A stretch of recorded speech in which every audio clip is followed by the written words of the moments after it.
listening to Unity in Our Community on Radio Cardiff 98.7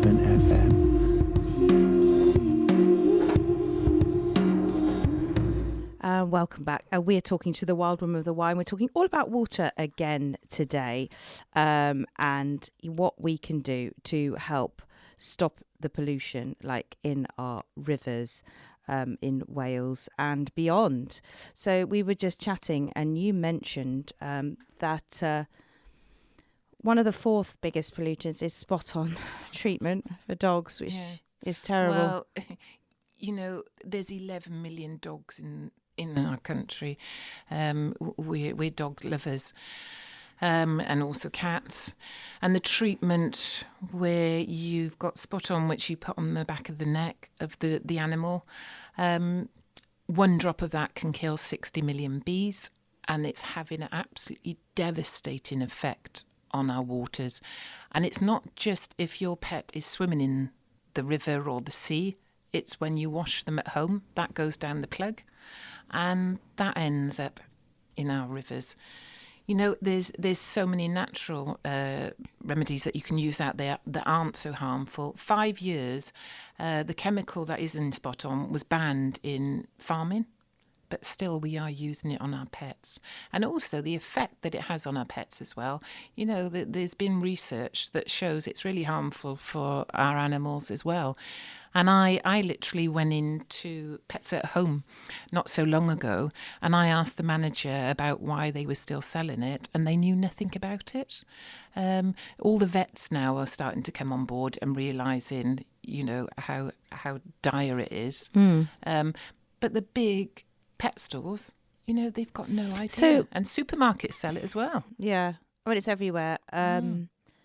And obviously those fleas are everywhere as well. Yeah. Yeah. So what do you use? Is there an alternative that you have, like a natural? Because I've tried a few natural things over the years with my dogs, but there's quite a few natural alternatives, and I'm just writing an article on it at the moment.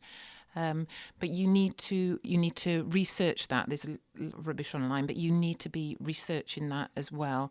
But there's all different alternatives that you can use out there. I won't mention any. I'd rather people look into that themselves to research. But there are plenty out there that will do exactly the same job without harming the environment, but also harming your pet.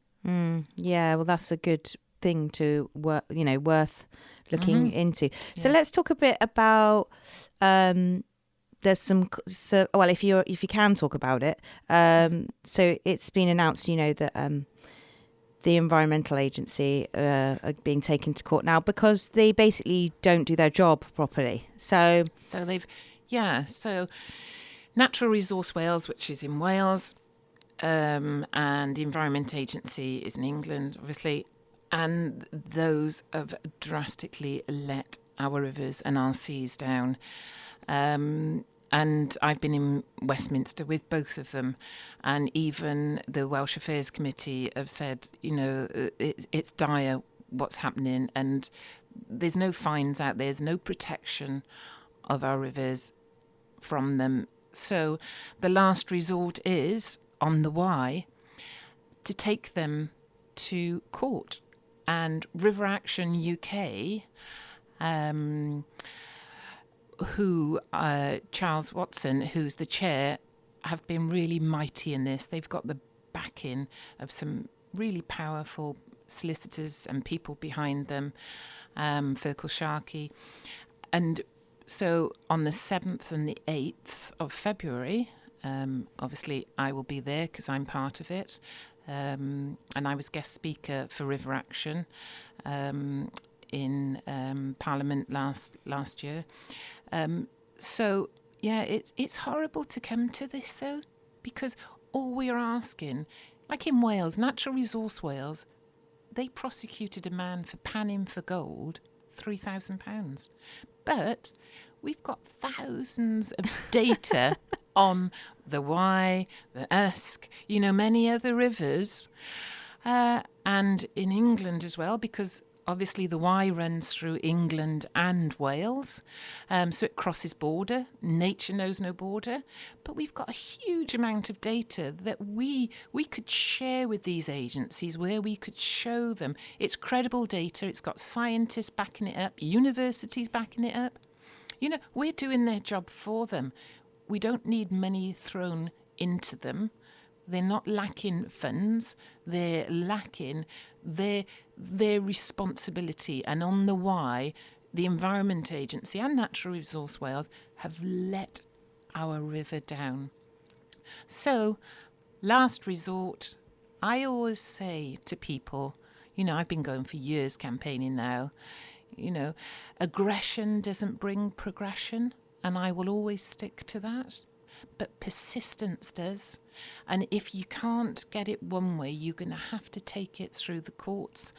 And, you know, the voice of the river is screaming out to be helped. And it's my river's the Wye, the Usk, but your river as well is asking you to help it. It's the sea to help it. Those cleanups on the beach and the rivers are great. But come on. We can all collect data as well, and then we can help the agencies to find out where those pollution hotspots are, and we can bring change. And the government, it doesn't matter if it's Welsh Government, Westminster, they need to step up. You know, I speak to MPs. I was speaking to Vaughan Gethin on Sunday. Oh, yes, I saw that. Yeah, I was going to ask you. I was asked to meet up with him. I spoke to him. And I'm not politically minded at all. I don't care what party he's in. I want people that actually will do what they say, not lie to the public, not lie to nature. We want respectable, knowledgeable, moral people at the helm. Absolutely. Doing it. I totally agree. And also, I think that, you know, sometimes we're always thinking in this binary choice, you know, Labour Conservative, you know, blue, red, blah, blah, blah. And it's old fashioned. It's boring. Yeah. And anyone and everyone, you know, has a right to good air, good water, and also can protect our environment. So I totally agree with you there. I agree exactly. We need people who are truthful, who have morals, and are willing to actually stand up and have a backbone, I think, really, to change things, put the money where their mouth, what they believe in, rather than, you know, climbing up that ladder and thinking of their career and what they can get. Well, they're not going to have it. a career if there's not an environment. We're not going to have anything. Well, water is life. Full stop, isn't it? It all stems from water. So when we start to learn about that, it might be, you know, I was on Good Morning Britain a couple of times, and even from you flushing your toilet and putting 8 litres of clean water down the toilet, you know, we can put men on the moon, but we can't think about the water. All water we consume, we need to not think it's our God-given right. We need to respect it and protect it, and that stems, like I said, from us at home all the way up. And I'm sorry to say, you know, when I've met these MPs, I really, really struggle with anything that they do say. And there was one particular MP when I was guest speaker in the pavilion who came up and said, "Oh, Angela, I was desperate to meet you. Well done for all the environmental work you've done." And I said, "Well, I really am not wanting to meet you." And there is MPs stood around and they went, "Ooh." And I thought, no. Good for you. I said, how can you not?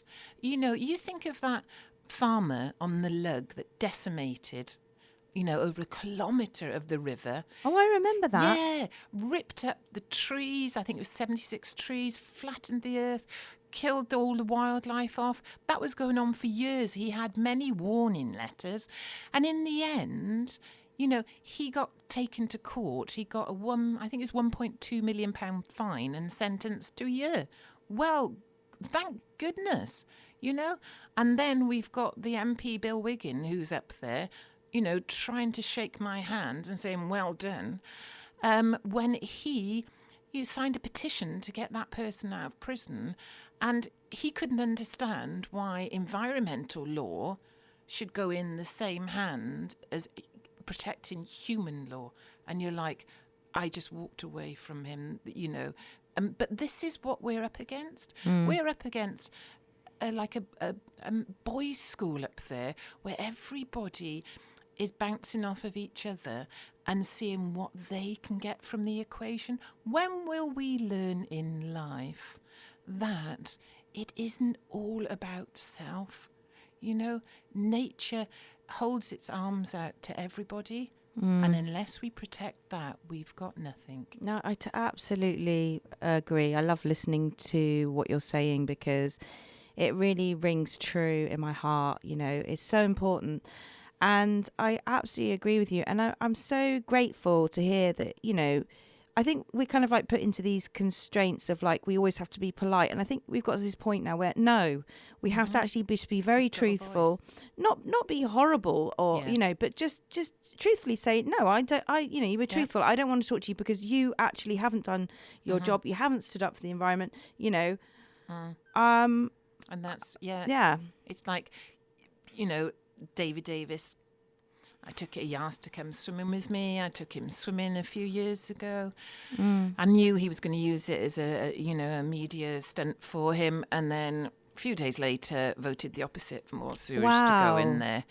And then, you know, I'm not calling just one party out, but they are in government and they should be setting precedents to look after the environment. And then I met up with Julie James not so long ago, who promised me that I could go along to a meeting with her concerning the rivers and everything, who broke that promise as well. So I don't care what party it is.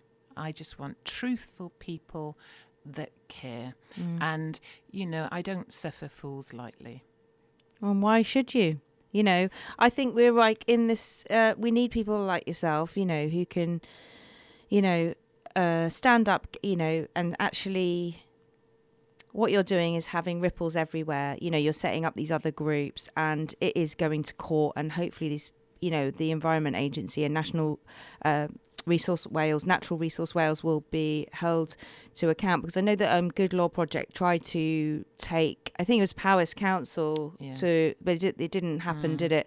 For them letting the chicken farms happen. You know, why can't everybody just have a chicken? Yeah. And also, you know, 40,000, you can keep 40,000 chickens, you know, without getting a license for them. You can keep them in the shed. But also, for these sheds to go up, and they are kept in terrible conditions, these chickens, for them to go up, they have to have that permit to actually have those chickens in that shed. So we're looking at councils, you know, Hereford Council, we look at the agencies. So they don't just pop up, they have to get permission. Yeah. And I think, you know, it stems from right on the ground that should have been stopped. And going on the Illinois River, if you look at that and look at what's happening to the Wye, it's just mirroring that. And I think where is the Illinois River? That's in America. Yeah, obviously, okay. But I'm not but I just know that, you know, why are we repeating it? Why haven't we learned that obviously if you're going to put 24 million chickens on one river, and you're not going to, you know, take away that manure, but also that's overloading as well. You know, and when did we think so lowly of meat that we could reproduce, you know, produce it in a manner that it was cheaper than a coffee? So is it for chicken meat, these farms, and not for eggs? So we've got egg producers, obviously, and chicken meat as well. So it's for both. We've got the two going on. Okay. And then we've got the likes of Tesco's, where a majority of their eggs comes from the Wye catchment. Oh, so, okay. Yeah. So, you know, that's why a lot of the campaigns have been hitting Tesco's to bring attention to their environmental impact of where they're getting their eggs from as well. Yeah. It's so sad, isn't it? That we just can't work out a better way to do things. I'm surely there is better way to. Everybody wants cheap food, cheap meat. We do have to look at the impact of asking for that, but also we need a lot better regulating on the way that we farm agriculture. And then, please don't leave Welsh Water out of this, because they're a big part to play. And when people say it's about the infrastructure and they're not for profit, you really need to look into that side of it as well. Yeah, I did look up the other week because I did mention Welsh Water because everyone always has that argument. Oh, well, look at Wales. It's like their water's nationalised, and then they use it as that, that argument. But I think the top guys, they're on about 350k plus bonus Peter or something. Perry, Steve Wilson. I've been in Westminster, sat next to them, and it's a laugh. And even Steve Crabb said that the chair of the Welsh Affairs Committee, there's proof out there, there's data out there, and they come in unstuck. And I am just fed up of MPs saying, well, if we don't, accept what's going on, all our bills are going to go up. It's going to come up in our houses. Well, that's rubbish. If you were firmer with these companies, if you put prosecutions out there, instead of them taking these huge bonuses and, wages, they would reinvest in the infrastructure that we need. Yeah, because we need solutions, don't we? Because we all have a tap, which we're very lucky to have. Yeah. We all have a toilet. We're very lucky to have. Yeah. We all go shopping in the supermarket. This is how at the moment life is set up. If you don't obviously have a small holding or have access to grow food or have chickens, which I used to have a bit more in mid Wales, then let's maybe in the third part of today, if you can stay till the end, we can talk maybe a little bit more about solutions for individuals. What they can do, because I think on the show we like to empower our community to get involved and have that unity in our community. That's obviously the name of the show. So I'm just going to play a couple of tunes now. Excuse me. This one is one of my favourites, Valley of the Ocean.